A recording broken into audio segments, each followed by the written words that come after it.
Salve, salve povo do YouTube, aqui é Kazekal 8888 com mais um vídeo para vocês. Como vocês devem saber, eu sou um grande apreciador da cultura japonesa. No entanto, até então eu só tenho falado dos aspectos populares desta, o que faz parecer que eu apenas me interesso por estes.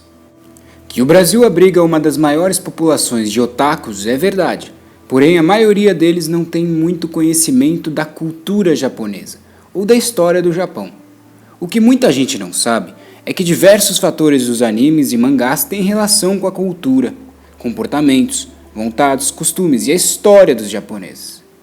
Saber sobre esses aspectos faz com que sua visão perante aos animes, mangás, produtos, comidas e o mundo J-pop mude consideravelmente, e para melhor. Em 2011, quando eu ainda estudava no ensino médio, tive que fazer uma monografia com o tema que eu quisesse. Escolhi abranger a cultura japonesa. Durante um ano eu fiz pesquisas em livros, sites, revistas, conversei com descendentes japoneses e até fiz aula de japonês, para então produzir o meu trabalho. Foi uma experiência muito interessante, pois de fato eu mudei o meu olhar com todas as coisas ligadas ao Japão. Foi então que eu pude concluir que ser otaku é apreciar apenas uma pequena parcela de uma cultura milenar e absurdamente rica. Foi quando descobri que apreciar a cultura japonesa é muito além de assistir alguns animes, comer sushi e gostar de ninjas e samurais. E é por isso que eu estou fazendo este vídeo, para tentar que vocês tenham a mesma experiência que eu tive e compreendam diversos fatores dessa nação extremamente respeitosa, passando a ter uma visão bastante diferente a respeito do Japão. No entanto, o conteúdo é um pouco extenso, então eu decidi dividir o vídeo em 3 partes. Durante esta, vou falar um pouco da formação da essência da cultura japonesa, isto é, antes de sofrerem influências ocidentais. Bom, o Japão é um país cuja história é marcada por grandes tragédias e recuperações inacreditáveis. A mais recente delas foi o problema com as usinas nucleares de Fukushima, no início de 2011. Mas a mais catastrófica fora a das bombas nucleares de Hiroshima e Nagasaki, em 1945. Foi perceptível que a maneira com que os japoneses lidam com esse tipo de problema é incomum, sendo possível identificar comportamentos característicos como disciplina, ética, respeito, entre outros, presentes no modo de ser da maioria dos cidadãos. Tais características auxiliaram e auxiliam muito sobre essas recuperações inacreditáveis. Inacreditáveis, pois é realmente improvável pensar que se uma estrada fosse destruída no Brasil, 2 dias depois ela estaria sendo reconstruída e em menos de 10 dias pronta novamente.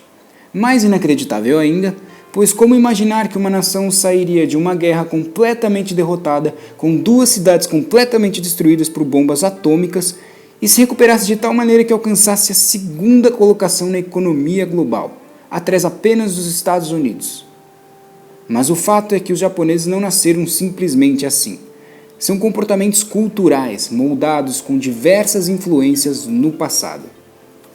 A primeira razão do Japão ter se tornado um país com uma cultura tão diferenciada é diretamente ligada às suas questões geográficas.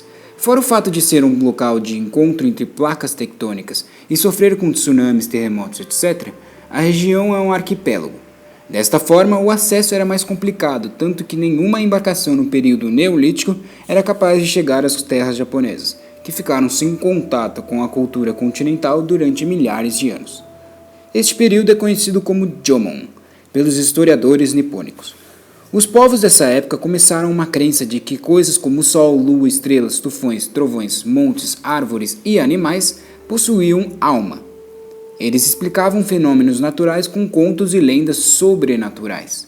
Por medo, passaram a desenvolver uma espécie de feitiçaria, a fim de protegerem das revoltas das almas. E é assim que se inicia uma série de tabus, acreditados até hoje por alguns japoneses, ressaltando um traço marcante da atual cultura japonesa, que é supersticiosa e espiritualista. É algo bastante demonstrado nos mangás e animes também. A cada esquina no Japão existe ao menos um templo, shintoísta ou budista, algo nítido também nas tramas fictícias. 2 das culturas que mais influenciaram a japonesa foram a chinesa e a coreana. Os estrangeiros introduziram primeiramente a agricultura e o manuseio de ferramentas de ferro. Plantações como a de arroz se tornaram abundantes, até que se era necessário estocar alimentos.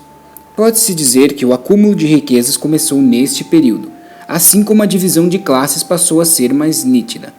A disputa pelos locais de plantação tornou-se comum entre clãs, que também cresceram bastante. A região de Yamato foi a primeira grande unificação do país e durou do século III ao século VII.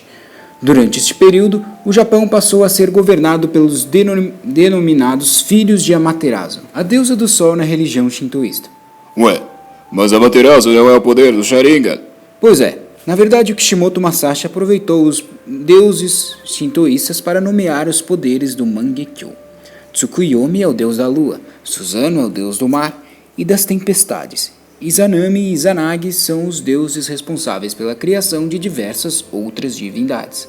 A Kusanagi, katana do Sasuke, também utilizada por Orochimaru, durante um tempo foi inspirada em uma espada lendária de um dos contos shintoístas. Enfim, em outros mangás também existem referências a tal mitologia, como por exemplo Tenjo Tenge. Voltando à história real, foi a China também que trouxe o budismo para o Japão, por volta do século VI.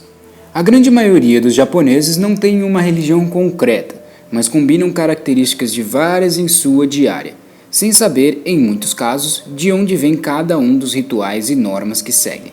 É bastante comum ser batizado em um ritual shintoísta, casar-se na igreja com uma cerimônia cristã e ter o funeral nos moldes budistas.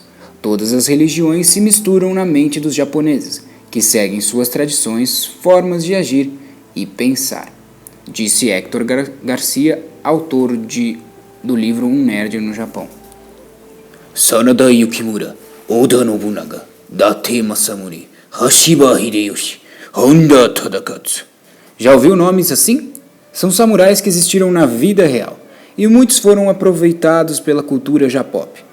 Um exemplo bizarro é ver eles com pokémons, no jogo que se passa durante a Era Edo. O Japão não parava de evoluir. No século V, os chineses introduziram a escrita através do kanji. Com o registro, a religião, a agricultura e o ferro tinham tudo para continuar a se desenvolver cada vez mais. Já no século seguinte, no ano 604 d.C., formou-se o primeiro império. Mas foi no século VIII que a cultura japonesa realmente ganhou força. A Terra do Sol Nascente obteve sua primeira capital, Nara. Então continuaram importando costumes da China e Coreia, aprimorando fatores como arquitetura e originando danças, artes e etc. Em meio a essa evolução, surge no século XII uma nova classe guerreira, os samurais. Estes seguiam rigidamente um código de ética chamado Bushido, o caminho do guerreiro. Era marcado pela presença de ideais como lealdade, honra, ética, justiça e sacrifício. Ideais que influenciaram em diversas atitudes presentes no Japão contemporâneo. Com o tempo, essa classe passou a ter o poder dentro da estrutura política e social japonesa, popularizando-se em todos os setores da sociedade. A principal função dos samurais era servir a um senhor feudal, mas o poder dessa classe passou a ser tão influente que eles ficaram cada vez mais poderosos. Guerreavam entre si por territórios. Alguns almejavam inclusive a unificação do Japão. A capital era Kyoto. Em 1600, houve uma grande batalha entre samurais, conhecida como Batalha de Sekigahara. Um homem chamado Ieyasu Tokugawa derrotou seus rivais e se tornou o principal líder do Japão, um shogun, que chega a ter mais poder que o próprio imperador. 3 anos mais tarde, ele muda a capital para Edo, local onde se localiza Tóquio. Em 1639, o Japão fecha seus portos para os estrangeiros e inicia uma política isolacionista que dura quase 300 anos. Isso ocasionou uma caça aos cristãos e o desejo de não se manter relações com ocidentais. Anteriormente, em 1543, havia ocorrido o primeiro contato vindo do Ocidente, com o desembarque do português Fernão Mendes Pinto. 6 anos mais tarde, o português Francisco Xavier introduziu o cristianismo, ideia que não agradou muito aos nativos. Desta forma, viviam expulsando estrangeiros e começaram a política isolacionista. Esta foi ameaçada em 1853, com a chegada do Comodoro americano Perry. Os Estados Unidos da América queriam fazer acordos comerciais com o Japão e também utilizar os portos japoneses. Um ano mais tarde, os americanos voltaram com uma frota imensa de navios.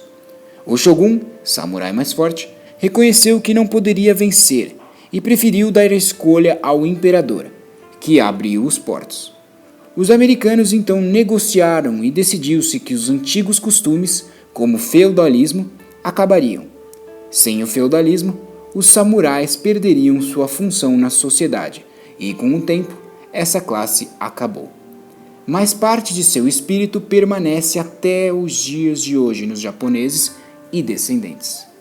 O pensamento samurai ainda está presente. É cultural ser leal, honrado e disciplinado. O respeito hierárquico também é visível na sociedade atual japonesa, seja na relação aluno e professor, funcionário e empresa, cidadão e nação. Atualmente ainda há um alto índice de suicídios no país do sol nascente, quando cometem um grande erro, desta forma tentando salvar a reputação da família ou empresa, honrosamente.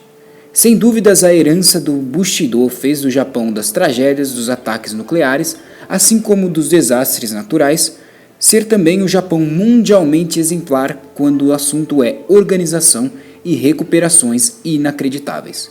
O símbolo do samurai representa muito essa nação. Não é à toa que dentro da cultura pop existem infinitas referências a estes. Quantos personagens de animes, filmes, quantos jogos? Até mesmo a equipe de futebol é apelidada por Blue Samurais.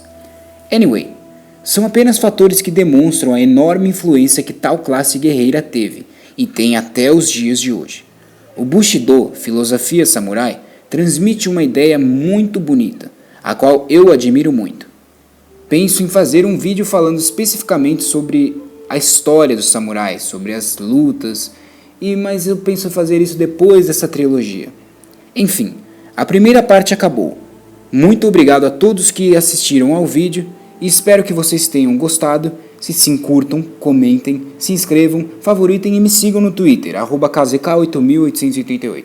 No próximo vídeo vou falar da restauração Meiji, que está completamente ligada a Rurouni Kenshin ou Samurai X e mudou completamente as coisas no Japão. Anyway, vale a pena conferir. Um grande abraço e falou!